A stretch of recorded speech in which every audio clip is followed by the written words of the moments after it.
السلام علیکم ورحمۃ اللہ وبرکاتہ۔ الحمد للہ رب العالمین، والصلاة والسلام على سید الانبیاء واشرف المرسلین وعلى آلہ الطیبین الطاہرین واصحابہ الراشدین الاکرمین وعلى محبیہم وتابعیہم بإحسان الى یوم الدین، واشہد ان لا الہ الا اللہ وحدہ لا شریک لہ، واشهد ان سيدنا ونبينا ومولانا محمدا عبده ورسوله، اما بعد فاعوذ بالله من الشيطان الرجيم، بسم الله الرحمن الرحيم، والضحى والليل اذا سجى ما ودعك ربك وما قلى وللآخرة خير لك من الأولى ولسوف يعطيك ربك فترضى، صدق الله العظيم وبلغنا رسوله النبي الأمين الكريم ونحن على ذلك لمن الشاهدين والشاكرين والحمد لله رب العالمين۔ برادران مکرم، عزیزان ملت اسلامیہ، اللہ تبارک و تعالیٰ کے فضل و کرم سے چاند رات سے ہمارا تفسیر کے خلاصے کا یہ سلسلہ چل رہا ہے، اور بڑے صبر و سکون کے ساتھ اور اطمینان کے ساتھ ہم آج شب قدر تک پہنچ چکے ہیں۔ اللہ تبارک و تعالیٰ سے دعا ہے کہ رب تبارک و تعالیٰ ہمیں آج کے رات کی سعادتیں اور برکتیں کما حقہ عطا فرمائے، اور ہمیں زیادہ سے زیادہ مستقبل میں بھی نیکیاں کرتے رہنے کی توفیق عطا کرے، اور صحت و عافیت، ایمان و سلامتی کے ساتھ ایسے کئی شب قدر ہمیں عطا فرمائے۔ حاضرین محترم، پورے عالم اسلام کو بالعموم اور سامعین کرام کو بالخصوص شب قدر کی مبارکباد پیش کرتے ہوئے آج کے ہم ہمارے اس سلسلے کا آغاز کرتے ہیں۔ 22 سورے باقی رہ گئے ہیں۔ سورہ والضحیٰ سے آغاز ہے۔ رب تبارک و تعالیٰ نے یہاں والضحیٰ کہہ کر صبح جو چاشت کا وقت ہوتا ہے، دن اچھی طرح روشن ہو جاتا ہے، اس وقت کی قسم ارشاد فرمائی۔ پھر اس کے بعد واللیل اذا سجا کہہ کر رات کی قسم ارشاد فرمائی، جبکہ وہ چھا جاتی ہے، پھیل جاتی ہے۔ یہ دونوں قسمیں، ان قسموں کے بارے میں یہ جو تفسیر ہے، یہ جو معنی ہے، یہ تو عمومی طور پر بیان کیے جاتے ہیں، مگر اس سے ہٹ کر بھی ایک معنی یہاں صوفیاء کرام بیان فرماتے ہیں کہ یہاں والضحیٰ دن کی روشنی بھی مراد ہو سکتی ہے، اور یہ بھی مراد ہو سکتا ہے کہ اے نبی، آپ کے چہرے زیبا کی قسم، آپ کے روشن رخ زیبا کی قسم، اے نبی۔ اور پھر واللیل اذا سجا کے ذریعے سے اے حبیب صلی اللہ علیہ وسلم، آپ کے کالے گیسوؤں کی قسم۔ ان دونوں قسموں کے ارشاد فرمانے کے بعد رب تبارک و تعالیٰ نے فرمایا کہ ما ودعک ربک وما قلی، اے حبیب، آپ کے رب نے آپ کو چھوڑا بھی نہیں ہے اور آپ سے ناراض بھی نہیں ہوا۔ اس آیت کا شان نزول، اس سورہ مبارکہ کا شان نزول یہ بتلایا جاتا ہے کہ وحی کے نزول میں چند دنوں کی تاخیر ہو گئی تو کافروں کو کہنے کا موقع ملا کہ محمد کو ان کے رب نے چھوڑ دیا ہے اور محمد سے ان کا رب ناراض ہو گیا ہے۔ تو رب تبارک و تعالیٰ نے یہاں قسم ارشاد فرما کر فرما دیا کہ اے حبیب، بکنے دو ان بکنے والوں کو، کہنے دو ان کہنے والوں کو، مگر حقیقت یہ ہے کہ آپ کا رب نہ آپ کو چھوڑا ہے، نہ آپ سے ناراض ہوا ہے۔ تو یہاں سوال یہی ہے کہ سرکار نے تو یہ نہیں فرمایا تھا کہ میرے رب نے مجھے چھوڑ دیا، میرا رب مجھ سے ناراض ہو گیا۔ بولنے والے تو دشمن تھے، تو دشمنوں کو خطاب کرنے کے بجائے سرکار سے خطاب کیوں کیا گیا؟ یہ کیوں کہا گیا کہ اے حبیب، آپ کو آپ کے رب نے نہیں چھوڑا اور آپ کا رب آپ سے ناراض نہیں ہوا؟ تو مفسرین کرام فرماتے ہیں اس میں حکمت یہ ہے کہ رب تبارک و تعالی حبیب کی بات کرنا چاہتا ہے تو کافروں سے خطاب کرنے کو پسند نہیں فرماتا، اس لیے راست حبیب ہی کو خطاب فرمایا اور یہ بتلا دیا کہ بتانا کسی اور کو ہے، مگر اے حبیب، تم سے خطاب کرنا مجھے پیارا لگتا ہے، اس لیے میں تم سے خطاب کر کے ان کو بتا رہا ہوں کہ آپ کے رب نے آپ کو نہیں چھوڑا ہے اور آپ سے ناراض بھی نہیں ہوا ہے۔ پھر اب اس ناراضگی نہ ہونا اور نہ چھوڑنے کی نشانی کیا ہے؟ تو اللہ نے اگلی آیت میں فرمایا وَلَلْآخِرَةُ خَيْرٌ لَكَ مِنَ الْأُولَىٰ، اے حبیب آپ کی آنے والی گھڑی پچھلی گھڑی سے بہتر ہے۔ ہر آنے والی گھڑی سرکار بلندیوں پر فائز ہوتے جا رہے ہیں۔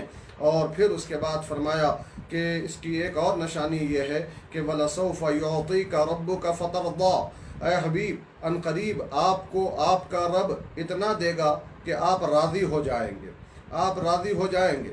جب یہ آیت مبارکہ نازل ہوئی تو روایت میں آتا ہے کہ نبی عربی ارواحنا فداہ صلی اللہ علیہ وسلم اپنی امت کو یاد کر کے رونے لگے اور فرمانے لگے اللہم امتی امتی فبکا، سرکار امتی امتی کہتے ہوئے اے اللہ میری امت کہتے ہوئے رو پڑے۔ تو فقال اللہ یا جبرائیل اذهب الى محمد واسألہ ما یبکیک، اللہ تعالیٰ نے حضرت جبریل علیہ السلام سے فرمایا کہ اے جبریل محمد کے پاس جاؤ اور ان سے پوچھو کہ وہ کون سی چیز انہیں رلا رہی ہے۔ وہو اعلم، جبکہ اللہ تعالیٰ بہتر جانتا ہے سرکار کے رونے کا سبب کیا ہے، اللہ کو معلوم ہے، مگر اللہ تعالیٰ کی مصلحت ہے۔ حضرت جبریل سے فرمایا کہ تم جاؤ اور پوچھو۔ تو حضرت جبریل علیہ السلام رسول پاک صلی اللہ علیہ وسلم کے پاس آئے اور سرکار سے پوچھا تو سرکار نے آپ کو ان باتوں کی خبر دی جو آپ نے فرمائے کہ میں میری امت کو یاد کر کے رو رہا ہوں۔ تو اللہ تبارک و تعالیٰ نے حضرت جبریل علیہ السلام کے ذریعے سے کہلا بھیجا کہ اذهب الى محمد وقل له انا سنرضيك في امتك ولا نسوءك، اے محمد صلی اللہ علیہ وسلم، اے جبریل تم محمد کے پاس جاؤ اور ان سے کہہ دو کہ یقیناً ہم آپ کو آپ کی امت کے بارے میں بھی راضی کریں گے اور آپ کو تکلیف میں نہیں ڈالیں گے۔ ایک اور روایت میں آتا ہے کہ جب یہ آیت نازل ہوئی تو جب یہ حکم نازل ہوا تو سرکار نے فرمایا کہ اذن لا ارضى واحد من امتی فی النار، تب تو میں اس وقت تک راضی نہیں ہوں گا جب تک کہ میرا ایک بھی امتی دوزخ میں رہے۔ سرکار کی شفاعت لوگوں کو دوزخ سے نکالے گی، جو شامت اعمال سے دوزخ میں جائیں گے وہ سرکار کی شفاعت سے نکل کر آئیں گے۔ سرکار نے فرمایا ہے کہ لِكُلِّ نَبِيٍّ دَعْوَةٌ مُسْتَجَابَةٌ، ہر نبی کے لیے ایک مستجاب دعا ہے۔ فَتَعَجَّلَ كُلُّ نَبِيٍّ دَعْوَتَهُ، ہر نبی نے یہیں دنیاوی زندگی ہی میں اپنی دعا کے معاملے میں جلدی کی۔ وَإِنِّي اخْتَبَأْتُ دَعْوَتِي شَفَاعَتِي لِأُمَّتِي يَوْمَ الْقِيَامَةِ، اور میں نے میری دعا کو میری امت کے لیے قیامت کے دن شفاعت کرنے کے لیے چھپا کے رکھا ہے۔ یعنی سرکار اپنی اس مقبول دعا کو، مستجاب دعا کو امت کی شفاعت کے لیے استعمال فرمائیں گے۔ تو آپ سوچیں کیسی محبت ہے امت سے سرکار عربی صلی اللہ علیہ وسلم کو۔ اب سرکار سے اگر امتی کو محبت نہ ہو تو پھر وہ امتی کیسا؟ امتی کو چاہیے کہ سرکار سے محبت کرے۔ محبت ایک فطری تقاضا ہوتا ہے، کسی کو کسی کے کمال سے محبت ہوتی ہے، کسی کو کسی کے جمال سے محبت ہوتی ہے، کسی کو کسی کے جود و نوال سے محبت ہوتی ہے، مگر آپ سرکار کی شان اقدس دیکھتے چلے جائیں کہ سرکار میں کمال بھی ہے، جمال بھی ہے، جود و نوال بھی ہے، ہر خوبی، ہر کمال کو رب تبارک و تعالیٰ نے آپ کی ذات میں ایسا ضم کر دیا ہے کہ جو دیکھے سنے وہ خود بخود آپ سے محبت کرنے لگتا ہے۔ حتیٰ کہ خود سرکار فرماتے ہیں کہ احد پہاڑ بھی ہم سے محبت کرتا ہے۔ احد پہاڑ، آپ سوچیں کہ ایک پتھر بھی سرکار سے محبت کرتا ہے۔ پتھر آپ کو سلام کیا کرتے تھے، السلام علیکہ یا رسول اللہ، الصلاۃ والسلام علیکہ یا نبی اللہ۔ یہ پتھروں کے دل میں محبت کہاں سے آئی؟ محبت کہاں سے آئی؟ یہ سرکار کے کمال کا نتیجہ تھا کہ سرکار کو جو بھی دیکھتا تھا خود بخود فریفتہ ہو جاتا تھا۔ یہاں جاندار اور بے جان کی کوئی تمیز نہیں ہے۔ تو جب پتھر بھی سرکار سے محبت کرتے ہیں تو اب اگر کوئی انسان اپنے دل میں سرکار کی محبت نہ پائے تو محدثین کرام فرماتے ہیں کہ وہ پتھر سے بھی گیا گزرا ہے، اس کا دل پتھر سے بھی گیا گزرا ہے۔ جب احد پہاڑ سرکار سے محبت کرتا ہے تو اس احد پہاڑ کو اس کا محبت کا نتیجہ کیا ملا؟ تو سرکار نے اسی حدیث کے اگلے جملے میں ارشاد فرمایا کہ یہ پہاڑ ہم سے محبت کرتا ہے، نتیجے میں ہم اس سے محبت کرتے ہیں۔ جو بھی سرکار سے محبت کرے گا بدلے میں سرکار کی محبت ملے گی، یہ نتیجہ ہوگا۔ جب سرکار کی محبت ملے گی تو یقیناً دنیا بھی کامیاب ہو جائے گی اور آخرت بھی کامیاب ہو جائے گی۔ پھر اس کے بعد رب تبارک و تعالیٰ نے فرمایا اے حبیب ہم نے آپ کو یتیم پایا تو آپ کو ہم نے ٹھکانہ دے دیا، آپ کو ہم نے ہماری محبت میں متوالا پایا تو ہم تک پہنچنے کا راستہ بتا دیا، اور اے حبیب ہم نے آپ کو بڑے عیال والا پایا، بڑے خاندان والا پایا، بڑی امت والا پایا تو ہم نے آپ کو مالدار کر دیا، بے نیاز کر دیا۔ آپ دیکھیں گے گزشتہ امتوں میں جو تعداد رہی اور اس امت کی جو تعداد ہے، اس حدیث پاک سے واضح ہوتی ہے کہ سرکار فرماتے ہیں کہ جب پورے جنتی جنت میں چلے جائیں گے تو ان سبھوں کو باہر نکال کر صفیں بنائی جائیں گی تو پورے جنتیوں کی 120 صفیں بنیں گی۔ ان 120 صفوں میں 80 صفیں امت محمدیہ کی ہوں گی، امت محمدیہ کی، اور بقیہ 40 صفوں میں حضرت آدم سے لے کر حضرت عیسیٰ علی نبینا علیہم الصلاۃ والسلام تک پورے امتیں صرف 40 صفوں میں محدود، اور امت محمدیہ 80 صفوں میں۔ تو بڑی امت آپ کی ہے۔ اللہ نے فرمایا وَوَجَدَكَ عَائِلًا، اے حبیب ہم نے آپ کو بڑی امت والا پایا، بڑے عیال والا پایا، بڑے اہل و عیال والا پایا تو ہم نے فَأَغْنَا آپ کو مالدار کر دیا، آپ کو بے نیاز کر دیا، ہر طرح کی نعمت دولت ہم نے آپ کو دے دی ہے۔ یہ اور بات ہے کہ آپ ظاہری طور پر غریبوں کی دل جوئی کے لیے اختیاری طور پر غربت اختیار کیے ہوئے ہیں، ورنہ حقیقت میں رب تبارک و تعالیٰ نے آپ کو غنی کر دیا ہے۔ جب یہ شان ہے تو اے حبیب اب آپ کو بھی ایک کام کرنا ہے۔ حبیب کے صدقے میں امت کو بھی گویا ان باتوں کا حکم دیا جا رہا ہے۔ وہ کیا ہے؟ فرمایا کہ فَأَمَّا الْيَتِيمَ فَلَا تَقْهَرْ، اے حبیب اب آپ کسی یتیم کو مت جھڑکیے، وَأَمَّا السَّائِلَ فَلَا تَنْهَرْ، اور کسی مانگنے والے کو مت جھڑکیے، جو مانگنے آئے اسے عطا کرتے رہیے، جو مانگے، جو جس قسم کی دولت مانگے، دنیا مانگے کہ آخرت مانگے، جنت مانگے کہ جنت میں بلندی درجات مانگے، جو مانگے آپ عطا کرتے چلے جائیے۔ آپ نے دیکھا نہیں کہ حضرت ربیعہ رضی اللہ تعالی عنہ نے جب وضو کے لیے سرکار کو پانی پیش کیا، مسواک پیش کیا، آپ کے نالین مبارک کو سیدھا کیا تو سرکار خوش ہو گئے، خوش ہو کر فرمائے کہ مانگو۔ تو انہوں نے عرض کی تھی یا رسول اللہ اسألوک مرافقتک فی الجنہ، میں آپ سے جنت میں آپ کی رفاقت مانگتا ہوں، آپ کا ساتھ مانگتا ہوں۔ تو سرکار نے یہ نہیں فرمایا کہ اے ربیعہ یہ کیسا سوال ہے، جنت میں کیسے دے سکتا ہوں، جنت خدا سے مانگو، یہ نہیں فرمایا، بلکہ سرکار نے فرمایا آوا غیر ذالک، کیا اس سے ہٹ کے بھی کچھ مانگتے ہو؟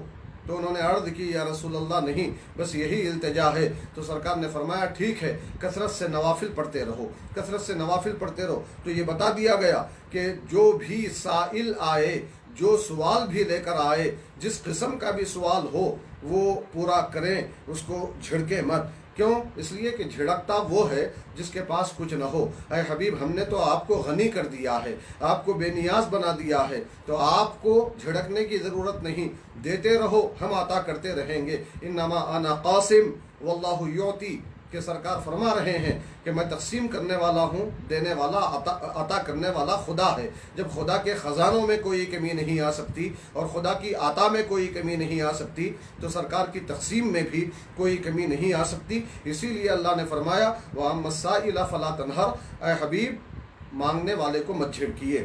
وَأَمَّا بِنِعْمَتِ رَبِّكَ فَحَدِّثْ، اور اب رہا مسئلہ آپ کے رب کے انعامات کا تو آپ اسے بیان کرتے رہیے، یعنی آپ کا اپنی شان بیان کرتے رہنا، یہ نعمت کو بیان کرنے کی تحدیث نعمت کے لیے ہے۔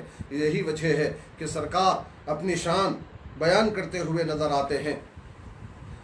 یہ سورہ ختم ہوتا ہے۔ اگلا سورہ سورہ علم نشرح، سورہ انشراح۔ اس سورہ میں رب تبارک و تعالیٰ نے بالکل پہلی آیت میں فرمایا علم نشرح لک صدرک، اے حبیب کیا ہم نے آپ کے لیے آپ کے سینے مبارکہ کو نہیں کھولا؟ شرح صدر، اسی کو عربی زبان میں شق صدر بھی کہا جاتا ہے، سینہ چاک کرنا۔ ویسے شرح صدر کا جو لفظ ہے عمومی طور پر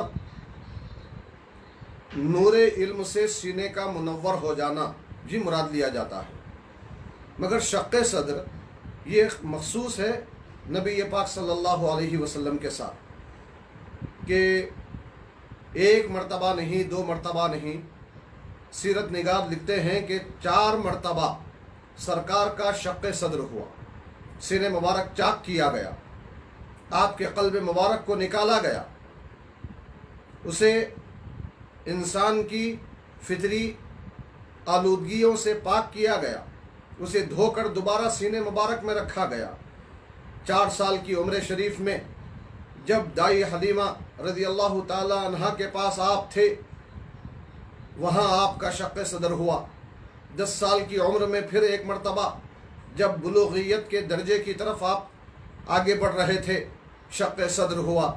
پھر بعثت سے پہلے، اعلان نبوت سے پہلے شق صدر ہوا۔ پھر معراج کی رات شق صدر ہوا، اور معراج کی رات تو خصوصیت کے ساتھ حضرت جبریل علیہ السلام سرکار کو کعبۃ اللہ میں لائے اور آپ کے سینے کو شق کر کے آپ کے قلب مبارک کو باہر نکالے، اور پھر اس کے بعد زمزم و تسنیم و کوثر سے قلب مبارک کو دھویا، اور پھر اس کے بعد آپ کے قلب مبارک کو دوبارہ دل میں رکھ کر سینے کو برابر کر دیا گیا۔ صحابہ کرام حضرت انس رضی اللہ عنہ وغیرہ فرماتے ہیں کہ سرکار کے سینے پر سیون کا نشان موجود تھا، سینہ کھول کر دوبارہ جوڑنے کا نشان موجود تھا۔ یہاں یہ بھی ذہن میں رہے کہ جب بھی شق صدر ہوا خون کا ایک قطرہ بھی نہیں نکلا، ورنہ انسانی جسم پر کہیں بھی کاٹا جاتا ہے خون نکلتا ہے۔ سرکار کا سینے مبارک پورا ناف تک شق کیا گیا، مگر خون کا ایک قطرہ بھی نہ نکلا۔ یہ بھی سرکار کا معجزہ اور رب کی قدرت کا عظیم مظہر۔ اور پھر یہاں یہ بھی ذہن میں رہے کہ انسان کے سینے سے جب دل نکال لیا جاتا ہے تو انسان اپنے ہوش میں نہیں رہتا، کیا ہو رہا ہے، دل کے ساتھ کیا معاملہ کیا جا رہا ہے، وہ نہ دیکھ سکتا ہے، نہ سن سکتا ہے، نہ سمجھ سکتا ہے، اور نہ بعد میں اپنی اس کیفیت کو بیان کر سکتا ہے۔ مگر قربان جائیں سرکار کے شان پر کہ سرکار کے سینے مبارک سے قلب مبارک کو نکال لیا گیا، زمزم سے دھویا جا رہا ہے، اور حضرت جبریل علیہ السلام کے ہاتھوں میں سرکار کا قلب مبارک ہے، اور حضرت جبریل اس وقت فرما رہے ہیں کہ کتنا پیارا دل ہے کہ اس کی 2 آنکھیں بھی ہیں، 2 کان بھی ہیں، یہ سنتا بھی ہے، دیکھتا بھی ہے۔ یہ تمام باتیں سرکار اس وقت بھی سن رہے ہیں، دیکھ رہے ہیں جب آپ کے قلب مبارک کو آپ کے سینے سے نکال لیا گیا۔ پتہ یہ چلا کہ ہر انسان اپنی زندگی کے لیے دل کا محتاج ہے، خون کے رگوں کے اس کا اتصال کا محتاج ہے، خون دوڑتا رہے اپنی زندگی کے لیے وہ محتاج ہے، مگر سرکار کے قلب مبارک کو نکال کر آپ کے زندگی کو بتا دیا گیا کہ ہر انسان اپنی زندگی کے لیے دل کا محتاج ہے، مگر سرکار اپنی زندگی کے لیے قلب مبارک کے محتاج نہیں ہے، بلکہ قلب مبارک اپنی سعادت و فضیلت کے لیے سرکار کے سینے کا محتاج ہے۔ تو یہاں یہ بھی مفسرین کرام فرماتے ہیں کہ زمزم سے دھونے میں حکمت کیا تھی۔ زمزم سے دھونے میں عام طور پر جو زمزم کا پانی ہے دنیا میں بہت متبرک پانی ہے، اس کی تفصیل میں لے جانے کا موقع نہیں ہے، تو زمزم کے ذریعے سے دل کی صفائی مقصود تھی، مفسرین کرام کہتے ہیں، مگر اہل وجدان کہتے ہیں کہ رب تبارک و تعالی زمزم کو دنیا میں لایا تو حضرت اسماعیل علیہ السلام کے قدموں کے طفیل، قدموں کی برکت زمزم میں موجود، حضرت اسماعیل علیہ السلام کے جو ہمارے نبی کے دادا ہیں، والد گرامی ہیں۔ تو اب یہاں سرکار کے سینے کو قلب مبارک کو نکال کر دھونے کے بعد وہ دھویا ہوا پانی کہاں گیا؟ تو فرماتے ہیں کہ پھر دوبارہ اسی زمزم کے کنویں میں چلا گیا۔ گویا رب تبارک و تعالی یہاں زمزم سے سرکار کے قلب مبارک کو پاک کرنا اصل مقصود اس کا نہیں تھا، بلکہ رب تبارک و تعالی یہ چاہتا تھا کہ زمزم کو سرکار کے قلب مبارک کا فیض مل جائے، شرف حاصل ہو جائے، بزرگی حاصل ہو جائے، اس لیے رب تبارک و تعالی نے زمزم سے قلب مبارک کو دھویا۔ ویسے زمزم کی اپنی خصوصیت بھی رب تبارک و تعالی نے رکھی ہے، مگر اس کی اہمیت جو قلب مبارک سے نسبت کی بنیاد پر ہے اس کا بھی انکار نہیں کیا جا سکتا۔ تو یہ شرح صدر ہوا۔ پھر اس کے بعد فرماتے ہیں وَوَضَعْنَا عَنْكَ وِزْرَكَ الَّذِي أَنْقَضَ ظَهْرَكَ، اے حبیب ہم نے آپ سے آپ کے بوجھ کو اتار دیا، وہ بوجھ جس سے آپ کی پشت مبارک ٹوٹنے کے قریب ہو رہی تھی۔ وَرَفَعْنَا لَكَ ذِكْرَكَ، اے حبیب ہم نے آپ کے لیے آپ کے ذکر کو بلند کر دیا۔ ذکر سے مراد کیا ہے؟ مفسرین کرام فرماتے ہیں اے رفعنا شانک، اے حبیب ہم نے آپ کی شان بلند کر دی۔ وَأَعْلَيْنَا مَقَامَكَ فِي الدُّنْيَا وَالْآخِرَةِ، اور اے حبیب ہم نے دنیا اور آخرت میں آپ کے مقام و مرتبے کو بلند کر دیا۔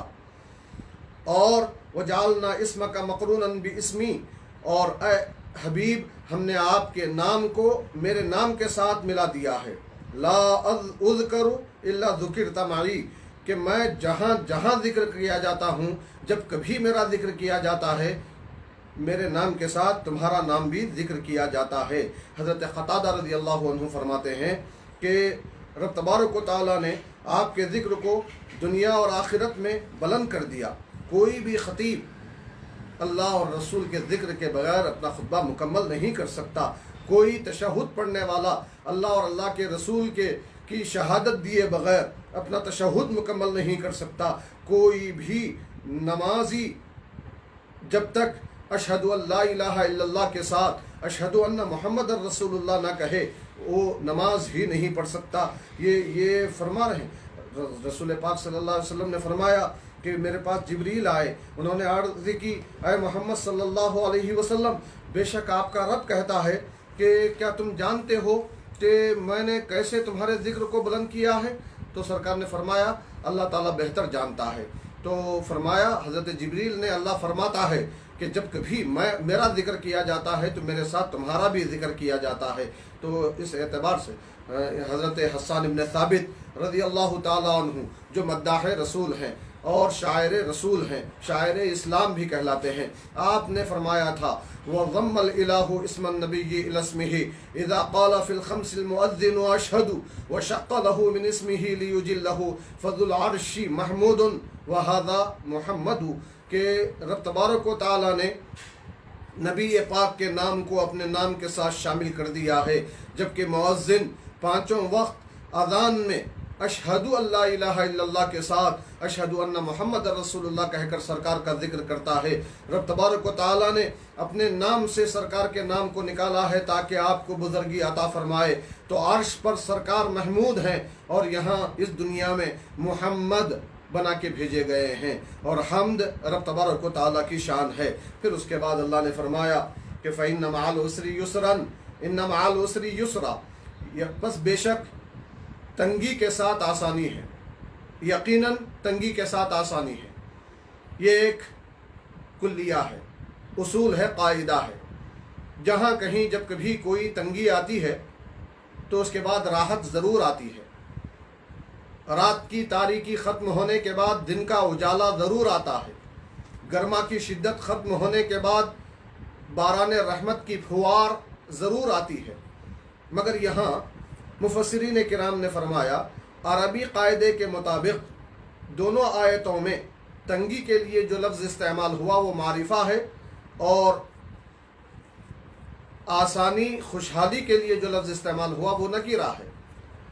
ان کلمات کو دو مرتبہ لانے میں اور ایک کلمے کو معرفہ اور ایک کو نکرہ لانے میں معنی میں یہ ندرت پیدا ہوتی ہے کہ تنگی صرف ایک آئے گی اور ایک تنگی کے بعد خوشیاں دو آئیں گی، پریشانی ایک آئے گی، راحتیں مسرتیں دو آئیں گی۔ یہ اللہ کا وعدہ ہے۔ اللہ کی ذات پر یقین رکھنے والوں کے لیے واقعی ایسا ہی ہوتا ہے۔ پھر اس کے بعد اللہ نے فرمایا فَإِذَا فَرَغْتَ فَانْصَبْ، اے حبیب جب آپ فارغ ہو جائیں تو کھڑے ہو جائیں، وَإِلَىٰ رَبِّكَ فَارْغَب، اور اپنے رب کی بارگاہ میں رغبت اور خواہش رکھیں۔ پھر اس کے بعد رب تبارک و تعالیٰ نے سورہ والتین میں پہلے تو انجیر اور زیتون کی قسم ارشاد فرمائی، والتین والزیتون، قسم ہے انجیر کی، قسم ہے زیتون کی، وہ طور سینین، اور طور سینہ یعنی کوہ طور کی قسم، وہذا البلد الامین، اور اس امن والے شہر کی قسم یعنی مکے کی قسم۔ یہ تین قسمیں ارشاد فرمائی گئیں۔ اس ترتیب میں مفسرین کرام فرماتے ہیں کہ پہلے انجیر اور زیتون ان دونوں کی قسم ارشاد فرمانے میں اشارہ ہے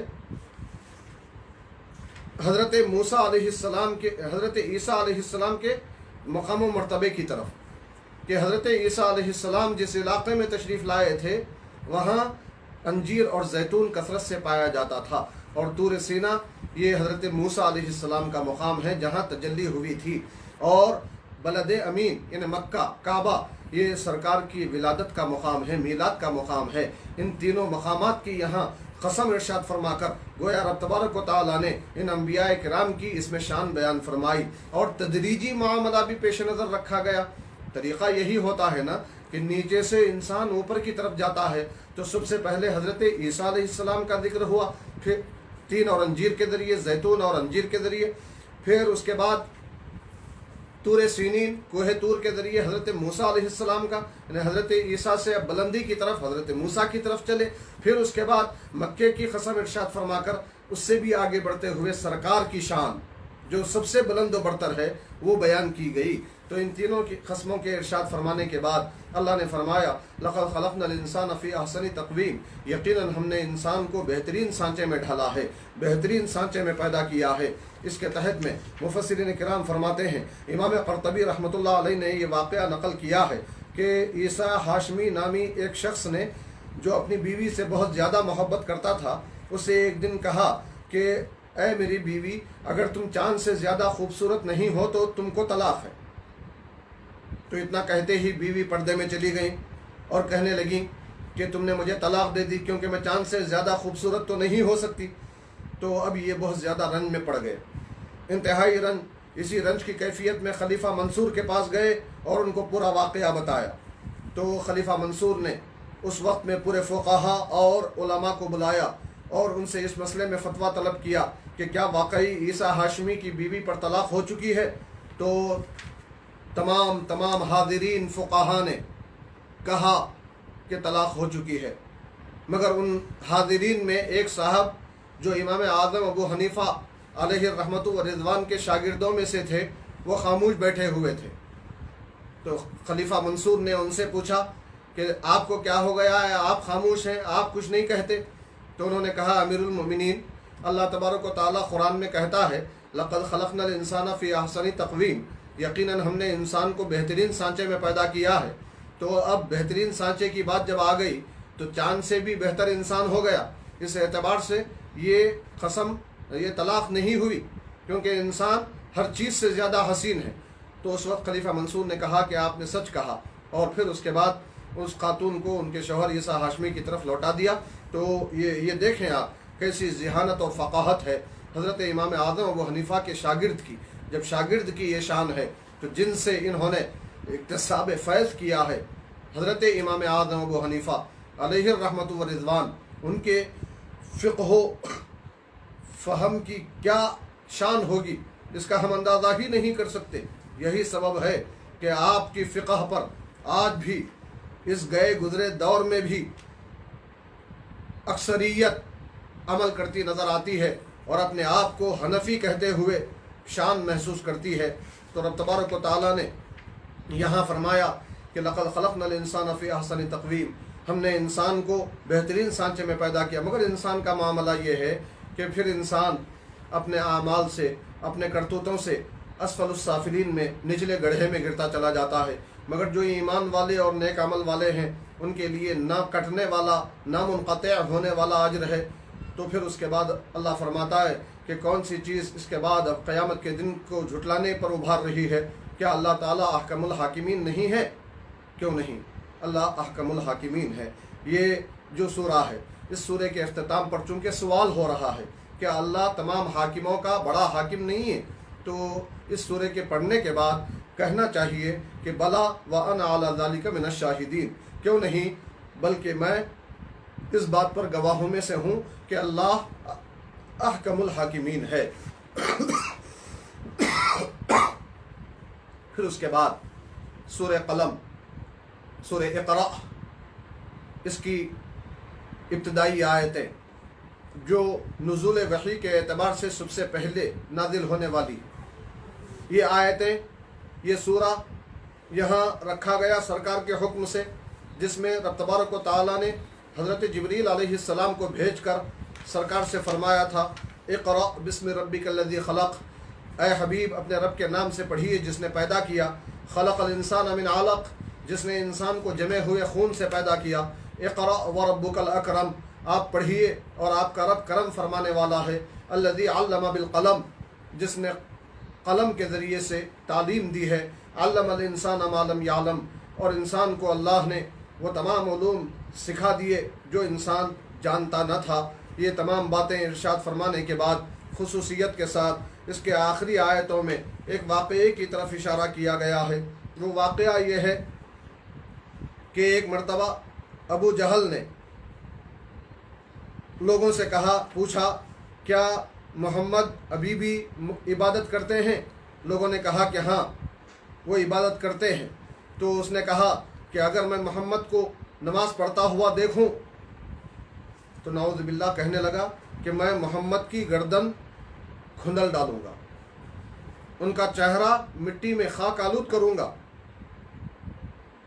تو اب اس کے بعد اب وہ اسی خیال سے چلا، دیکھا کہ سرکار نماز پڑھ رہے تھے، ابو جہل لعین ملعون سرکار کے قریب جانے لگا اس خیال سے کہ سرکار کے سر انور پر اپنا پیر رکھے، قریب گیا مگر اچانک پیچھے ہٹنے لگا اور بڑی تیزی کے ساتھ اپنے ہاتھوں کو آگے کر کے ایسا جیسے کسی چیز کو روک رہا ہو، ہیبت کھاتا ہوا بھاگنے لگا۔ تو اس سے لوگوں نے کہا کیا بات ہے، کیوں ایسا تو گھبرا کے آ رہا ہے؟ تو اس نے کہا کہ میرے اور محمد کے درمیان آگ کی ایک خندق آ گئی اور ایک گھبراہٹ اور کچھ پر میرے درمیان اور محمد کے درمیان حائل ہو گئے، اسی گھبراہٹ میں پلٹ کے آ رہا ہوں۔ سرکار نے اس کے بعد فرمایا کہ لو دنا منی لطافته الملائکۃ عضوا عضوا، اگر وہ مجھ سے قریب بھی آتا، میرے گردن مبارک پہ اپنا گندا پیر رکھنا تو دور کی بات ہے، اگر وہ میرے قریب بھی آ جاتا تو فرشتے اسے اس کے جسم کے اعضاء کو الگ الگ کر کے ٹکڑے ٹکڑے کر کے اٹھا کے لے کے چلے جاتے۔ تو اس کا ذکر یہاں کیا گیا۔ اللہ تعالیٰ فرماتا ہے ارأیت الذی ینہا عبدا اذا صلی، کیا تم نے نہیں دیکھا اس بدبخت کو جو بندے خدا محمد صلی اللہ علیہ وسلم کو جب وہ نماز پڑھ رہے ہیں روکنے کی کوشش کرتا ہے۔ تو یہ خصوصیت سے ذکر کیا گیا۔ پھر اس کے آخر میں رب تبارک و تعالیٰ نے ارشاد فرمایا کہ اے حبیب رب کی بارگاہ میں سجدہ کرتے رہیے اور اس سے قریب ہوتے رہیے۔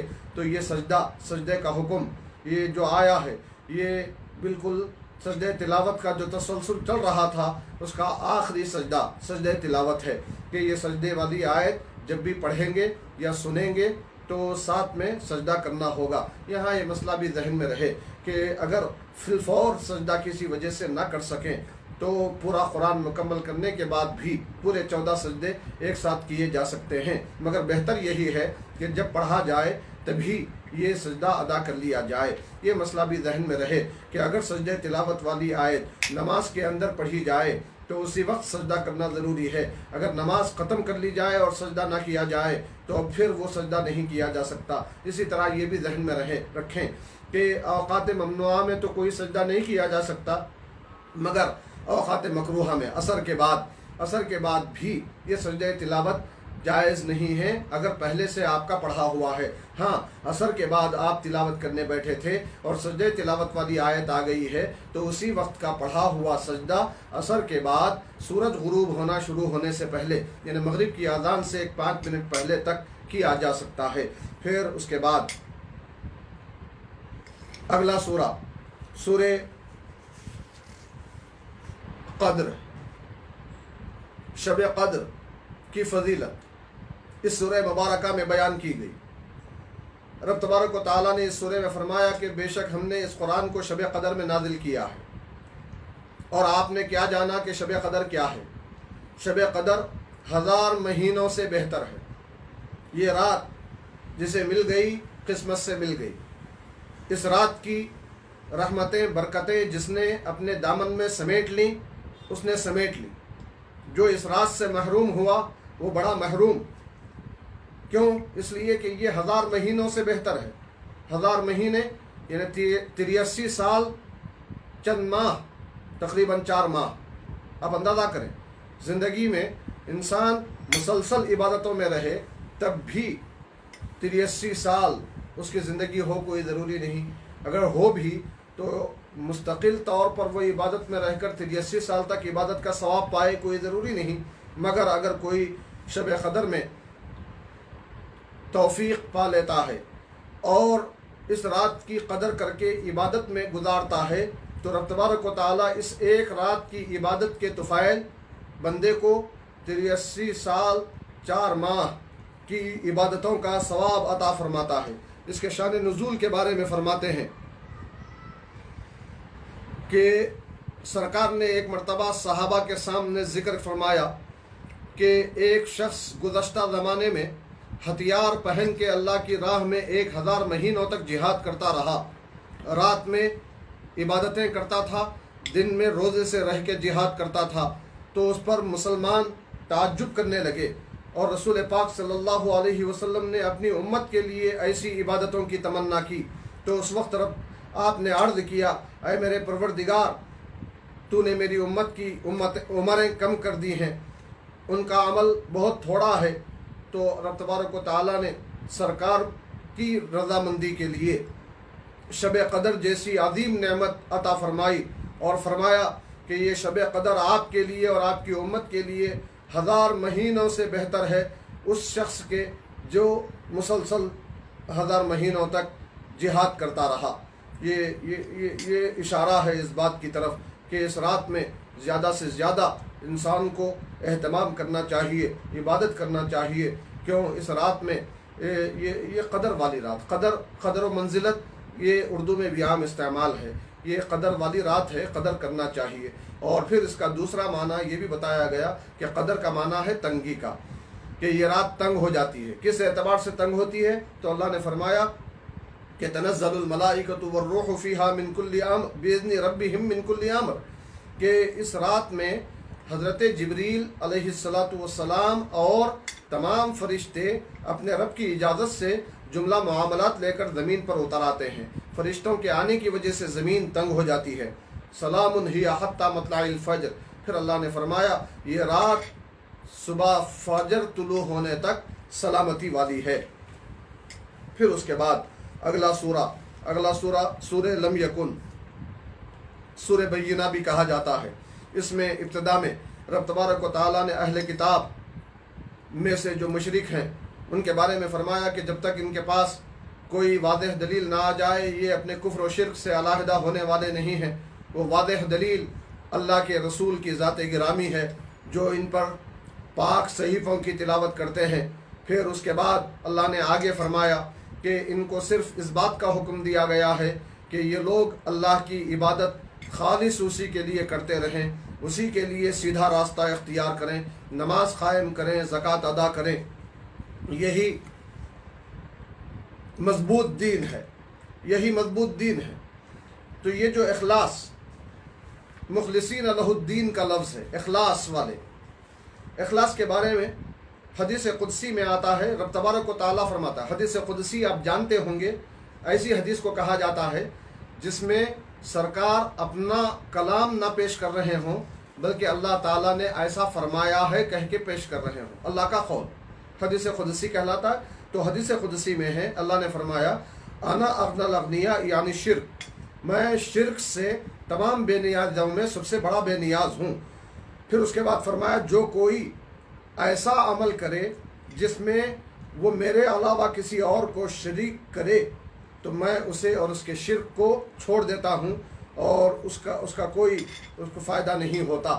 پھر اللہ نے کافروں کا انجام دوزخ اور ایمان والوں کا نتیجہ جنت ذکر کرتے ہوئے فرمایا رضی اللہ عنہم ورضوا عنہ۔ خصوصیت سے یہ صحابہ کی شان ہے کہ اللہ تعالیٰ ان سے راضی ہوا اور یہ اللہ سے راضی ہو گئے۔ یہی وجہ ہے کہ صحابہ کا نام جب لیتے ہیں رضی اللہ عنہ کہا جاتا ہے۔ پھر اللہ نے فرمایا یہ جنت اور یہ اللہ کی رضامندی اس آدمی کے لیے ہے جو اپنے رب کا خوف رکھے۔ پھر اس کے بعد سورہ زلزال ہے۔ سورہ زلزال میں رب تبارک و تعالیٰ نے ارشاد فرمایا یاد کرو اس وقت کو جب زمین کو زلزلے میں لا لیا جائے گا اور زمین اپنے پورے بوجھ کو باہر نکال دے گی، جو کچھ اس کے اندر مردے ہیں وہ باہر نکال دے گی، اور انسان اس وقت کہے گا کہ اس زمین کو کیا ہو گیا ہے کہ آج یہ زمین اپنی خبریں بیان کر رہی ہے، جو کچھ اس پر واقعات ہوئے زمین خود بولنے لگے گی۔ کیوں؟ اس لیے کہ رب تبارک و تعالیٰ نے اس کو سمجھا دیا ہوگا۔ وہ دن جب آئے گا قیامت کا تو اس وقت میں لوگ علیحدہ علیحدہ نکل آ رہے ہوں گے تاکہ وہ اپنے اعمال کا جائزہ لیں۔ تو اللہ فرماتا ہے کہ جو کوئی ایک ذرہ برابر نیکی کرے گا وہ وہاں پالے گا، اور جو کوئی ذرہ برابر برائی کرے گا وہ بھی وہاں سامنے آ جائے گی۔ اس کا ذکر کیا گیا۔ پھر اس کے بعد سورہ والعادیات ہے۔ رب تبارک و تعالیٰ نے اس میں جہاد میں استعمال ہونے والے گھوڑوں کی قسمیں ارشاد فرمائیں۔ پھر اس کے بعد فرمایا کہ انسان مسلسل نافرمان ہے اور اس پر خود گواہ ہے، اور یہ دنیاوی محبتوں میں کھویا ہوا ہے۔ کیا انسان اس بات کو نہیں جانتا کہ جب وہ خبروں سے کہ جو کچھ خبروں میں ہے وہ نکالا جائے گا اور جو کچھ سینوں میں ہے وہ باہر لایا جائے گا، اور یقیناً ان کا رب ہر بات سے باخبر ہے۔ اس کا ذکر کیا گیا۔ پھر سورہ قاریعہ ہے۔ اس سورے میں بھی رب تبارک و تعالیٰ نے قاریعہ یعنی کھٹکھٹانے والا یعنی قیامت کا نام لفظ قاریعہ سے موسوم کیا کہ یہ قیامت آئے گی، قیامت آئے گی۔ جب قیامت آئے گی تو کیا ہوگا؟ تو فرمایا یوم یکون الناس کالفراش المبثوث، اس دن تمام لوگ پھیلے ہوئے پتنگوں کی طرح ہوں گے۔ یعنی پتنگے حیران و پریشان ہوتے ہیں۔ پتنگوں کو اڑتا ہوا آپ نے دیکھا ہوگا کہ ان کی کوئی ایک سمت متعین نہیں ہوتی، جدھر منہ اڑتا ہے اٹھ کے چلے جاتے ہیں۔ تو انسان بھی یہی کیفیت میں ہوں گے، پریشان حال ہوں گے۔ وَتَكُونُ الْجِبَالُ كَالْعِهْنِ الْمَنْفُوشِ، اور پہاڑ دھنکی ہوئی روئی کی طرح ہو جائیں گے۔ اب ترازو لایا جائے گا، میزان نامہ اعمال تولنے کے لیے لایا جائے گا۔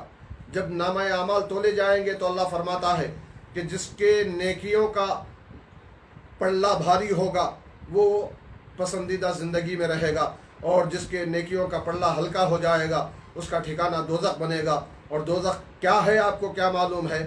وہ ایک بھڑکتی ہوئی آگ ہے۔ اس کا ذکر کیا گیا۔ پھر اس کے بعد سورہ تکاثر۔ سورہ تکاثر میں رب تبارک و تعالیٰ نے لوگوں کے مال کی محبت میں غافل ہو جانے کا ذکر فرمایا کہ تمہیں مال کی کثرت نے غافل کر دیا ہے، یہاں تک کہ تم قبرستان جا کے پہنچ گئے۔ تم عنقریب جان لو گے، پھر عنقریب جانو گے۔ اگر تم جان لیتے علم الیقین، دوزخ کو دیکھ لیتے تو یقیناً تم دوزخ کو عین الیقین بالکل آنکھوں سے دیکھ لو گے۔ پھر اس کے بعد اس دن تم سے تمام نعمتوں کے بارے میں سوال کیا جائے گا۔ اس سلسلے میں کہتے ہیں کہ امام ترمذی نے حضرت عبداللہ ابن شخیر رضی اللہ عنہ سے روایت کی ہے، فرماتے ہیں کہ میں رسول پاک صلی اللہ علیہ وسلم کے پاس پہنچا تو سرکار الہاکم التکاثر کی تلاوت کر رہے تھے۔ اس تلاوت کے بعد سرکار نے فرمایا کہ انسان کہتا ہے کہ یہ میرا مال ہے، یہ میرا مال ہے، یہ میری دولت ہے، مگر سرکار فرماتے ہیں کہ انسان کا تیرا اپنا مال جو ہے، جو تو کھایا وہ تیرا ہے، جو تو پہنا تیرا ہے، جو تو نے خیرات کیا وہ تیرا ہے، مگر اس میں بھی جو کھایا فنا ہو گیا، جو پہنا بوسیدہ ہو گیا، جو تو نے صدقہ اور خیرات کیا وہ تو نے آگے کے لیے بھیجا، تیرا اپنا ہے۔ اسی سلسلے میں کہتے ہیں کہ امام مسلم حضرت ابو ہریرہ رضی اللہ تعالیٰ عنہ سے روایت فرماتے ہیں کہ رسول پاک صلی اللہ علیہ وسلم ایک دن کا وقت تھا یا رات کا وقت تھا، اپنے کاشانے سے نکلے تو کیا دیکھتے ہیں کہ حضرت ابو بکر و عمر رضی اللہ عنہما بھی چلے آ رہے ہیں۔ سرکار نے ان سے پوچھا کہ اپنے گھروں سے تم کو اس گھڑی کون سی چیز باہر نکال کے لائی ہے؟ دونوں نے کہا یا رسول اللہ بھوک کی وجہ سے ہم گھر کے باہر نکلے ہیں۔ تو سرکار نے فرمایا اللہ کی قسم میں بھی اسی کیفیت میں باہر نکلا ہوں، چلو اس سے مل کے چلو۔ تو سرکار کے ساتھ وہ سب چلے، یہاں تک کہ ایک انصار صحابی کے کاشانے پر آئے تو دیکھے کہ وہ گھر میں موجود نہیں تھے، ان کی خاتون موجود تھیں۔ انہوں نے خوشی سے سرکار اور شیخین کا استقبال کیا۔ سرکار نے ان سے پوچھا کہ تمہارے شوہر کہاں ہیں؟ تو وہ کہنے لگیں کہ ابھی میٹھا پانی لانے کے لیے گئے ہیں، آئیں گے۔ اسی وقت میں وہ انصاری صحابی تشریف لائے، جیسے ہی سرکار اور شیخین کو دیکھے تو خوشی سے پھول گئے اور فرمایا الحمدللہ ما احد اليوم اکرم اضیافا منی، کہ تمام تعریف اللہ کے لیے ہے کہ کوئی بھی مجھ سے زیادہ بہتر اور مکرم مہمانوں والا نہیں ہے، انہیں بڑے معزز مہمان میرے پاس تشریف لائے ہیں۔ فوری طور پر انہوں نے کھجور کا ایک خوشہ پیش کیا جس میں سوکھے کھجور بھی تھے، تر و تازہ بھی تھے اور کچے بھی تھے، تو سب مل کے کھانے لگے۔ پھر اس کے بعد وہ انصاری صحابی چھری لے کے آگے بڑھے تو سرکار نے فرمایا کہ دودھ دینے والی بکری کو ذبح مت کرو۔ تو خیر انہوں نے ایک بکری ذبح کی اور اسے پکا کے تیار کیا، سرکار کی بارگاہ میں پیش کیا، سب کھائے، سیراب ہو گئے۔ تو اس وقت سرکار نے فرمایا حضرت ابو بکر و عمر رضی اللہ عنہما سے کہ اللہ کی قسم یقیناً اس نعمت کے بارے میں کل قیامت کے دن سوال کیا جائے گا کہ تم کو تمہاری بھوک نے تمہارے گھروں سے نکالا تھا، مگر پھر اب تم لوٹ کے جا رہے ہو تو یہ نعمت تم پا کے جا رہے ہو، سوال ہوگا۔ اس کا خصوصیت کے ساتھ یہاں ذکر کیا گیا۔ پھر اس کے بعد سورہ والعصر ہے، رب تبارک و تعالیٰ نے اس میں سرکار کے زمانے کی قسم ارشاد فرما کر فرمایا کہ یقیناً انسان گھاٹے میں ہے، مگر وہ لوگ گھاٹے میں نہیں جو ایمان لائے اور نیک اعمال کیے اور ایک دوسرے کو حق کی وصیت و نصیحت کرتے رہے اور صبر کی نصیحت کرتے رہے۔ پھر اس کے بعد سورہ ہمزہ ہے۔ سورہ ہمزہ میں اخنس ابن شریق نامی بدبخت کی مذمت کی گئی، فرمایا گیا کہ یہ بڑا چغل خور ہے، ادھر سے ادھر باتیں لگاتا ہے، تانے کسنے والا ہے، اس کے لیے ہلاکت و بربادی ہے، اس نے بہت سارا مال جمع کر کے شمار کر کے رکھا ہے، وہ یہ سمجھتا ہے کہ اس کا مال اسے ہمیشہ باقی رکھے گا، مگر اللہ فرماتا ہے ہرگز نہیں، یقیناً وہ آگ میں ڈالا جائے گا۔ تمہیں معلوم ہے کہ یہ آگ کیا ہے؟ یہ اللہ کی سلگائی ہوئی آگ ہے جو انسان کے دلوں میں بھی گھس جاتی ہے۔ یقیناً یہ آگ بہت تیز ہے، بھڑک رہی ہے اور ستونوں کے درمیان ہے۔ اس کا ذکر کرنے کے بعد اگلا سورہ سورہ فیل ہے۔ سورہ فیل میں رب تبارک و تعالیٰ نے سرکار کی ولادت باسعادت سے تقریباً 55 دن پہلے کے واقعے کو بیان فرمایا۔ اس واقعے کو بیان کرنے کے لیے اللہ نے فرمایا علم تارا، اے حبیب کیا آپ نے نہیں دیکھا؟ انہیں سرکار ابھی اس دنیا میں تشریف نہیں لائے تھے، شکم مادر میں تھے، بطن آمنہ رضی اللہ عنہا میں تھے، اور اللہ فرما رہا ہے اے حبیب کیا آپ نے نہیں دیکھا؟ یہ بتانے کے لیے کہ انسان کو دیکھنے کے لیے رکاوٹوں کا ہٹنا ضروری ہوتا ہے، مگر سرکار کی شان ایسی ہے کہ جب آپ ماں کے شکم میں ہیں وہاں بھی دیکھنے میں آپ کے لیے کوئی رکاوٹ نہیں ہے، بلکہ آپ دیکھ رہے ہیں۔ یہ رؤیت آنکھوں سے دیکھنے کی مراد لی جائے تو یہی معنی ہوگا۔ مفسرین فرماتے ہیں کہ علم ترا کا معنی علم تعلم کا بھی ہو سکتا ہے، کہ اس کا معنی ہے اے حبیب کیا آپ نے نہیں جانا، یعنی آپ کو بتلا دیا گیا۔ یہ معنی لو یا وہ معنی، سرکار کی شان بہرحال ظاہر ہوتی نظر آئے گی۔ تو اصحاب فیل کا واقعہ کیا ہے؟ فرماتے ہیں کہ ملک یمن میں ابرہا نامی بادشاہ نے ایک عبادت خانہ بنایا اور اس نے یہ چاہا کہ لوگوں کو مکے سے پھیر کے اس کعبے کی طرف بلائے، اس عبادت کے خانے کی طرف بلائے۔ جب مکے والوں کو اس بات کی خبر ہوئی تو راتوں رات ایک مکے والا شخص وہاں جا کے ان کے اپنے عبادت خانے میں گندگی کر کے آ گیا۔ ابرہا کو پتہ چلا تو غصے میں آ گیا، اس نے قسم کھائی کہ مکے میں جو کعبہ ہے اسے وہ منہدم کرے گا۔ وہ بڑی فوج لے کے آیا، ہاتھیوں کے اوپر آیا، فیل کہتے ہیں ہاتھی کو، یہ سورہ فیل ہے۔ تو خیر زیادہ تفصیل میں گئے بغیر یہ ذہن میں رکھیں کہ رب تبارک و تعالیٰ نے اتنے ہاتھیوں کے بڑے لشکر کو، مضبوط اور طاقتور لشکر کو ختم کرنے کے لیے مکے کو بچانے کے لیے کوئی بڑی فرشتوں کی فوج نہیں بھیجی، بلکہ رب تبارک و تعالیٰ نے ابابیل نام کے چھوٹے چھوٹے پرندوں کو بھیجا، جن کے دونوں پنجوں میں اور چونچ میں ایک ایک کنکری تھی، یعنی ہر پرندے کے ساتھ 3 کنکریاں تھیں۔ وہ کنکریاں ہوا میں اڑتے ہوئے آ کر وہ پرندے ان ہاتھی والوں کے اوپر گرائے، اور جو ہاتھی والے کے نام پر کنکر اس پرندے کے پنجے میں یا چونچ میں تھا اسی کو آ کے لگا، کیونکہ ہر ایک کا نام لکھا ہوا تھا، نام والا پتھر کنکر اسی کو آ کے لگا، اور ایسا لگا کہ وہ سر میں سے دھنستا ہوا، اس کے جسم سے نکلتا ہوا، ہاتھی کے پیٹ سے ہوتا ہوا زمین میں دھنستا چلا گیا۔ اس طرح ابراہہ کے لشکر کی حملے کو رب تبارک و تعالیٰ نے ناکام اور نامراد بنا دیا۔ اس کا ذکر اس سورے میں کیا گیا۔ پھر اس کے بعد اگلا سورہ سورہ قریش۔ سورہ قریش میں رب تبارک و تعالیٰ نے مکے والوں کو ان کے گرما اور سرما کے تجارتی سفر کا احسان یاد دلاتے ہوئے فرمایا ہے فَلْيَعْبُدُوا رَبَّ هَذَا الْبَيْتِ، ان لوگوں کو چاہیے کہ اس بیت کے رب کی، انہیں بیت اللہ کے رب کی یہ عبادت کرے، الذی اطعمہم من جوع وآمنہم من خوف، جس نے انہیں بھوک کی حالت میں کھلایا ہے اور انہیں خوف کی حالت میں امن دیا ہے۔ تو رب تبارک و تعالیٰ نے پہلے سورے میں دفع مضرت کا ذکر فرمایا، اور دوسرے سورے میں جلب منفعت۔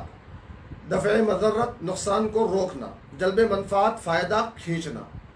تو یہاں اوپر کے سورے میں ابابیل کے لشکر کے ذریعے سے مضرت کا، نقصان کا دفاع کیا گیا، اور یہاں کھانے پینے کی تجارتوں کے سامان کے ذریعے سے لوگوں پر جو انعام کیا گیا، کھانے کا جو موقع دیا گیا، اس کے ذریعے سے جلب منفعت یعنی فائدے کو حاصل کرنے کی کیفیت بتائی گئی۔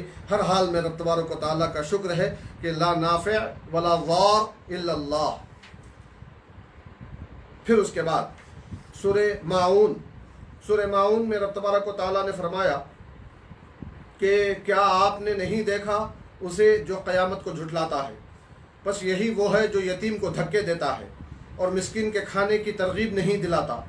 بس خرابی ہے ان نماز پڑھنے والوں کی جو اپنی نماز سے غفلت کرتے ہیں، وہ جو نمازوں میں دکھاوا کرتے ہیں اور چھوٹی چھوٹی چیزوں کو دینے سے رک جاتے ہیں۔ چھوٹی چیزیں کیا ہیں؟ تو فرماتے ہیں جیسے سوئی ہے، ہتھوڑی ہے، ہانڈی ہے، نمک ہے، پانی ہے۔ عام طور پر یہ ان کی کوئی قدر و قیمت نہیں ہوتی۔ کچھ لوگ ایسے ہوتے ہیں جو ان چیزوں کو دینے میں بھی کنجوسی کرتے ہیں۔ تو اللہ نے فرمایا کہ یہ ان لوگوں کے لیے ہلاکت ہے، بربادی ہے۔ پتہ یہ چلا کہ لوگوں کی مدد کرتے رہنا چاہیے، چھوٹی چھوٹی چیزیں جو زیادہ مہنگی نہ ہو اور دینے میں کوئی انسان کو پریشانی نہ ہو، وہ لوگوں کو ضرورت پر دیتا رہے۔ پھر اس کے بعد سورہ کوثر ہے۔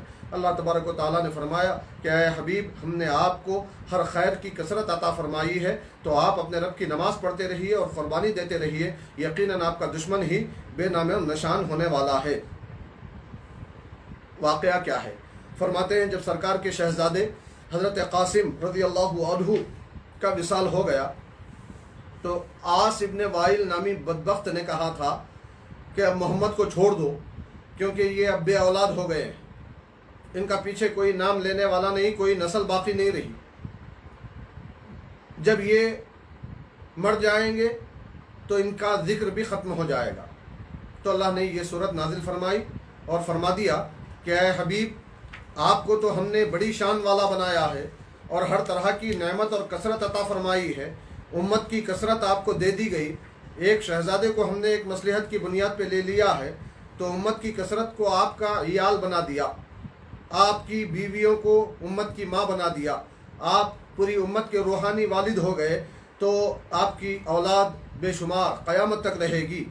اس نعمت کے بدلے میں آپ نمازیں بھی پڑھتے رہیے اپنے رب کی اور قربانی بھی کرتے رہیے۔ اس سے ہٹ کے ہم نے ہر خیر کی کثرت آپ کو عطا کی ہے، اس کا شکرانہ ادا کرتے رہیے۔ اور یہ جو آپ کا دشمن عاص ابن وائل آپ کو اولاد کے وصال کی وجہ سے بے نام و نشان بتا رہا ہے، حقیقت یہ ہے کہ ان نشانی کا هو الابتر، اے حبیب آپ کا دشمن ہی بے نام و نشان ہے، اس کا کوئی نام لینے والا نہ ہوگا، کوئی نام لے گا بھی تو تعریف کے ساتھ نہیں بلکہ مذمت کے ساتھ لے گا۔ پھر اس کے بعد سورہ کافرون ہے۔ سورہ کافرون میں اللہ نے فرمایا اے حبیب ان کافروں سے کہہ دیجئے کہ میں ان بتوں کی عبادت نہیں کرتا جن کی تم کرتے ہو، اور تم میرے خدا کی عبادت نہیں کرتے جس کی میں کرتا ہوں، اور نہ میں مستقبل میں تمہارے خداؤں کی عبادت کرنے والا ہوں، اور نہ تم مستقبل میں میرے خداؤں کی عبادت کرنے والے ہو۔ تمہارے لیے تمہارا دین ہے، میرے لیے میرا دین ہے۔ یہ جہاد کا حکم آنے سے پہلے کی بات ہے، یہ فرمایا گیا۔ پھر اس کے بعد اگلا سورہ نصر ہے، جس میں رب تبارک و تعالیٰ نے فرمایا کہ جب اللہ کی مدد آ جائے اور فتح مکہ کی کامیابی حاصل ہو جائے، اور اے حبیب آپ لوگوں کو دیکھیں کہ اسلام میں فوج در فوج داخل ہو رہے ہوں، تو آپ اپنے رب کی حمد کے ساتھ تسبیح بیان کرتے رہیے اور اس سے مغفرت مانگیے، یقیناً وہ توبہ قبول کرنے والا ہے۔ تو یہاں یہ ذہن میں رہے کہ یہ جو سورہ مبارکہ ہے، اس کے بارے میں فرماتے ہیں اس کی تفسیر میں کہ حضرت عمر فاروق رضی اللہ تعالیٰ عنہ نے اپنے زمانہ خلافت میں مجلس شورا میں جہاں بڑے بڑے معمر بزرگ حضرات کو مقرر فرمایا تھا، وہیں انہی میں ایک کمسن نوجوان حضرت عبداللہ ابن عباس رضی اللہ تعالیٰ عنہ کو بھی اس میں شامل فرما دیا تھا۔ تو حضرت عبداللہ ابن عباس رضی اللہ عنہما جب اس مجلس شورا میں بڑی عمر کے لوگوں کے ساتھ بیٹھنے لگے تو وہ لوگ برا سمجھے اور کہنے لگے کہ ہمارے بچے ان کی عمر کے ہیں، ہمارے پوترے ان کی عمر کے ہیں، اور ان کو ہمارے ساتھ مجلس میں شامل کیا گیا ہے۔ تو حضرت عمر فاروق رضی اللہ عنہ نے کہا کہ میں عمر کی وجہ سے ان کو اس مجلس میں شامل نہیں کیا ہوں، بلکہ ان کے علم کی وجہ سے شامل کیا ہوں۔ اس کو ظاہر کرنے کے لیے ایک مرتبہ بھری مجلس میں حضرت عمر فاروق نے تمام موجود مجلس شورا کے ذمہ داروں سے، بڑی عمر کے لوگوں سے پوچھا کہ سورہ نصر کے بارے میں تم لوگ کیا کہتے ہو؟ تو سبھوں نے بیک زبان کہا کہ ہمیں اس میں اللہ کی حمد بیان کرنے کا حکم دیا گیا ہے، اور حکم دیا گیا ہے کہ ہم اللہ سے مغفرت مانگتے رہیں جب کبھی ہمیں مدد ملتی رہے اور کامیابی ہم کو ملتی رہے۔ کچھ لوگ بولے اور کچھ لوگ خاموش رہے۔ تو حضرت عبداللہ ابن عباس کہتے ہیں حضرت عمر فاروق نے مجھ سے کہا اے عبداللہ ابن عباس تم کہو، تم کیا سمجھتے ہو؟ تو حضرت عبداللہ ابن عباس کہتے ہیں میں نے کہا کہ بات ایسی نہیں ہے جیسے ان حضرات نے کہا ہے، بات یہ ہے کہ اس میں سرکار کے وصال با کمال کی طرف اشارہ کیا گیا ہے۔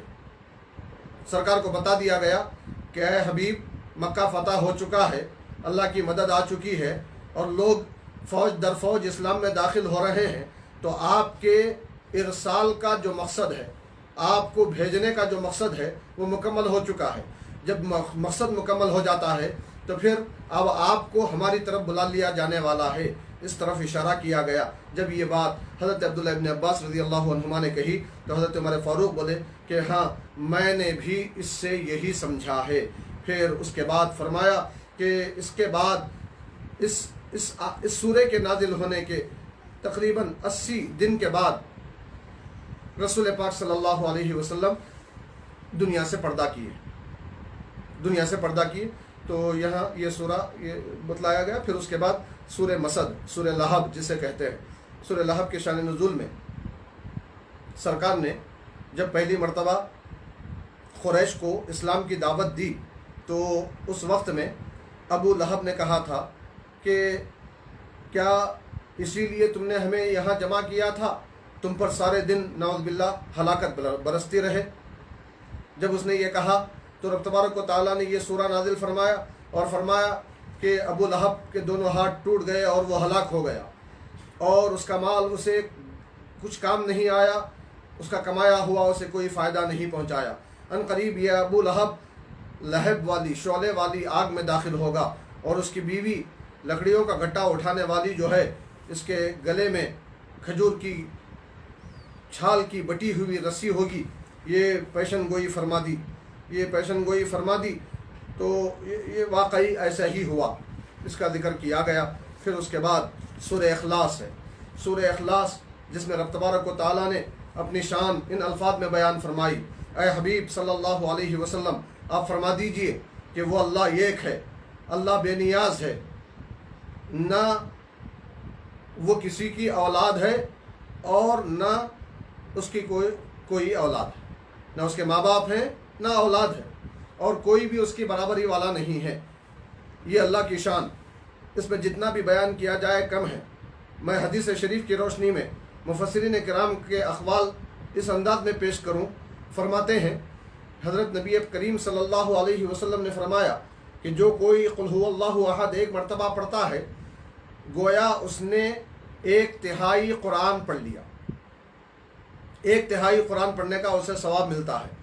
تو اب مفسرین کرام فرماتے ہیں کیونکہ قرآن کریم میں 3 قسم کی آیتیں ہیں، ایک قسم کی آیتوں میں رب تبارک و تعالیٰ کی وحدانیت اور سرکار کی رسالت کا ذکر ہے، اسلام کا، اور دوسری قسم کی آیتوں میں احکام بیان کیے گئے ہیں، اور تیسری قسم میں مثالیں بیان کی گئی ہیں۔ تو مثالیں 1/3، احکام 2/3 اور توحید و رسالت 3/3، 3/3 ہو گئے، توحید و رسالت مقدم۔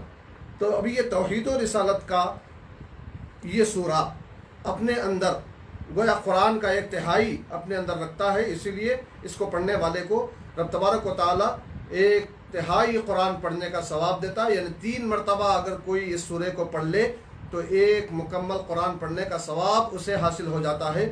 یہی وجہ ہے کہ فاتحہ کے موقع پر 3 مرتبہ سورہ اخلاص پڑھا جاتا ہے۔ آپ کہیں گے اس میں تو صرف اللہ کی وحدانیت و یکتائی کا ذکر ہے، رسالت کا کہاں ذکر ہے؟ تو مختصر لفظوں میں یہ کہوں گا کہ رب تبارک و تعالیٰ نے اللہ کی یکتائی اور وحدانیت کا ذکر لفظ قل سے کیا۔ قل کا معنی ہے اے حبیب آپ فرما دیجئے، آپ فرما دیجئے۔ سرکار جب فرما دیں گے تو پھر سرکار کا ذکر بھی آ گیا، جب سرکار کا ذکر آ گیا تو رسالت کی بات بھی آ گئی، کیونکہ اللہ کو جو ایک مانے گا وہ اگر سرکار کو مانتا ہے تبھی مومن ہوگا۔ پھر اس کے بعد سورہ فلق اور سورہ ناس، ان 2 سوروں کے بارے میں ذہن میں رہے کہ لبید ابن عاصم نامی ایک یہودی نے سرکار پر جادو کا عمل کیا تھا اور بشری تقاضے کے مطابق یہ اثر ہوا۔ رب تبارک و تعالیٰ نے یہ 2 سورے نازل فرمائے جس میں 11 آیتیں ہیں، سورہ فلق میں 5 اور سورہ ناس کی 6۔ تو ان 11 آیتوں کو پڑھنے کے ساتھ رسول پاک صلی اللہ علیہ وسلم بالکل بھلے چنگے ہو گئے، یعنی پورا اثر جادو کا ختم ہو گیا، جادو کا پورا اثر ختم ہو گیا۔ تو اس کے فضیلت میں، ان دونوں سوروں کی فضیلت میں ام المؤمنین حضرت عائشہ صدیقہ رضی اللہ عنہا روایت فرماتی ہیں کہ رسول پاک صلی اللہ علیہ وسلم جب اپنے بچھونے پر آ جاتے تھے، بستر پر لیٹنے کے لیے آ جاتے تھے، تو اپنے دونوں ہاتھوں کو کھول لیتے تھے اور پھر اس کے بعد سورہ اخلاص، سورہ فلق اور سورہ ناس پڑھتے تھے، اور پھر اپنے ہاتھوں پر پھونک کر اپنے پورے جسم پر، اپنے سر پر اور پورے جسم پر جہاں تک ہاتھ پہنچتا پھیر لیتے تھے، اور یہ 3 مرتبہ سرکار کرتے، 3 مرتبہ پھونکتے اور 3 مرتبہ پورا یہ اپنے جسم اقدس پر پھیرتے۔ تو یہ اس میں بڑی فضیلت ہمارے لیے بھی ایک موقع ہے کہ ہم پڑھتے رہیں، فائدہ حاصل کرتے رہیں۔ اس طرح یہ سلسلہ تفسیر کے خلاصے کا یہاں مکمل ہوتا ہے۔ رب تبارک و تعالیٰ کے کرم سے ہمیں امید ہے کہ انشاءاللہ تعالی العزیز اس سے جو فائدہ ہوا ہے اس پر ہم زندگی میں زیادہ سے زیادہ عمل کرنے کی کوشش کریں گے۔ یہ ختم ہو گیا۔ اب اس اعتبار سے جیسے ہم نے آپ سے وعدہ کیا تھا، ابھی دعا کا آغاز ہوگا۔ کچھ لمحات آپ کے ہم دعا کے لیے لیں گے، اور دعا چونکہ آپ کو معلوم ہے عبادت کا مغز ہوتی ہے، تو یہ ہمارا سننا سنانا گویا ایک عبادت ہی ہے، کیونکہ قرآن ہم سن اور سمجھنے کی کوشش کر رہے ہیں۔ تو اس کے بعد دعا، اور خاص کر چونکہ شب قدر ہے اس مناسبت سے دعا کرنا زیادہ موضوع معلوم ہوتا ہے۔ اب ہم دعا کریں گے انشاءاللہ، آپ آمین کہتے چلے جائیں، پھر اس کے بعد اللہ چاہے تو اگلے سال پھر اسی تفسیر کے خلاصے کے ساتھ آپ سے ملاقات ہوگی۔ السلام علیکم ورحمۃ اللہ وبرکاتہ۔